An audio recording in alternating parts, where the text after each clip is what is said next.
কালকে গিয়ে পৌঁছবে, ওর সাথে দেখা হলে হয়ে যেতে পারে, এখনো ঠিক হয়নি কখন কখন পৌঁছবে না পৌঁছবে। আমি কালকে তারপরে বিয়েতে অ্যাটেন্ড করে আমি পরশুদিন ফিরে চলে আসবো। এই পর্যন্ত আমি আপনাদের একটা কথা বলি, কয়েকটা টিভি চ্যানেল খুব ভুলভাল উল্টোপাল্টা বিজেপির কথায় এম স্কোয়ার, অর্থাৎ ওদের একজন মালভিয়া আছে। এম স্কোয়ার বলতে আমি কি বোঝাচ্ছি আপনারা বুঝে নিতে পারছেন না। যা কীর্তি করেছে, কীর্তি ও কেলেঙ্কারি, যা বাংলা সংস্কৃতিতে খাপ খায় না, বাংলা কেন দেশেরও নয়। 2021 সালের একটা ঘটনা নিয়ে কোনো একটা টিভি চ্যানেল, যদিও এটা মুকেশজির TV channel, I am sorry to say, এখানে আমি কোনো কম্প্রোমাইজ করি না। 21 সালের ঘটনা নিয়ে আমার ইলেকশন ড্যামেজ করবার জন্য গত 72 ঘন্টা ধরে একতরফাভাবে একই নিউজ দেখিয়ে গেছেন, অথচ সেই সময়টা অর্জুন সিং ওখানকার এমপি ছিলেন এবং যারা করেছিল তারা কিন্তু অ্যারেস্ট হয়ে এখনো জেলে আছে।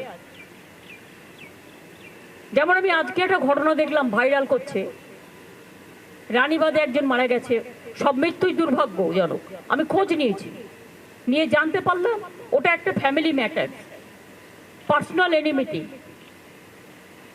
সেটাকেও ইট ইজ নাথিং পলিটিক্যাল। তাও পুলিশ যে অ্যাকশন নেয়, পুলিশ অ্যাকশন নেবে, এটা পুলিশের ডিউটি। গত পরশুদিন একটা দেখুন, এতগুলো ইলেকশন হয়ে গেল, এতগুলো বুথ, মাত্র একটা বুথের একটা ইনসিডেন্ট নিয়ে এবিপি আনন্দ সারাক্ষণ কাল 24 ঘন্টা ধরে দেখিয়ে গেছে। আর কোনো খবর নেই, একটাই খবর, তৃণমূল দেখলেই জব্বর খবর। আর যে মানুষগুলো শান্তিপূর্ণভাবে ভোট দিল, একটা মানুষ ভুল করতে পারে, হাজারটা নয়, সেটাও মানুষ নয়। আমি বলবো যদি কেউ করে থাকে তার বিরুদ্ধে অ্যাকশন হবে।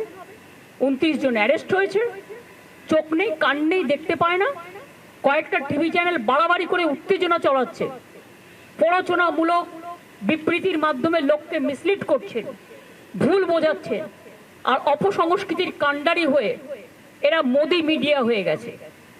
আমি আপনাদের বলবো, আপনাদের কিছু ক্রস চেক করার থাকলে, নবান্ন তো আমাদের সবাই থাকে, আমরাও থাকি, আপনারা ক্রস চেক করে নিন, পুলিশের কাছে ক্রস চেক করে নিন যে অ্যাকচুয়াল কি ঘটনা ঘটেছে। এমনকি পুলিশ যখন বলছে, ইনফরমেশন দিচ্ছে, তখনও সেটাকে আপনারা ক্যারি করছেন না, just one sided news carry হচ্ছে।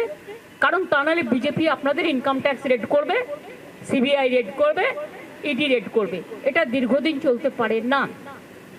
এটা আমি আপনাদের কাছে আবেদন জানাচ্ছি এখন।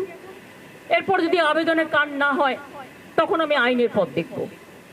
সরি, এটা আমায় বলতে আমি বাধ্য হলাম, তার কারণ ইলেকশনটাকে সামনে রেখেই নিউজ 18-এর এই প্ল্যানটা ছিল, এবং ইলেকশনটাকে ড্যামেজ করার জন্য এবিপি আনন্দের এই প্ল্যানটা ছিল। আর কতগুলো টিভি চ্যানেল আছে যাদের নাম আমি করতে চাই না, নাম করলে কষ্ট লাগে, তাদের পাবলিসিটি হয়। আই এম সরি, আমি তাদের বলতে চাই না।